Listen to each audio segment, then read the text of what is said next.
ఒకప్పుడు నీకు దయా దాతృత్వం అనేవి లేవు. ఈరోజు దేవుని వాక్యాన్ని బట్టి కాస్త కనికరం, దయా దాతృత్వం అనేవి వచ్చినాయి. ఒకప్పుడు లేవు.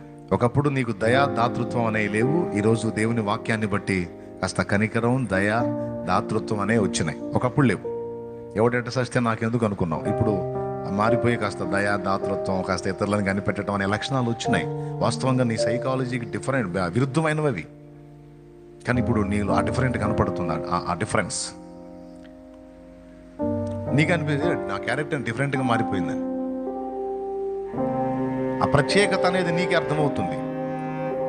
ఒకప్పుడు తప్పు చేయాలంటే ఏ ఆలోచన లేకుండా అమాంతం చేసేస్తావు. ఈరోజు ఒక అడుగు వేయాలంటే లోపల చాలా మదన పడుతున్నావు, ప్రశాంతత కోల్పోతున్నావు. ఏదన్నా చిన్నది జరిగినా కూడా నెమ్మది లేని బ్రతుకుతుంది. ఇదంతా దేవుని వాక్యం నీలో పనిచేయటం వల్ల జరుగుతున్న తత్వం, లక్షణం.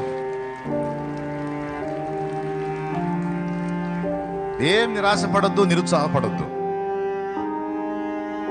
తప్పకుండా చేంజ్ అవుతావు, మొత్తంగా మారుతావు, ఖచ్చితంగా బలపడతావు, నిలబడతావు. వాక్యమే నిలబెట్టింది నిన్ను. ఆమేన్.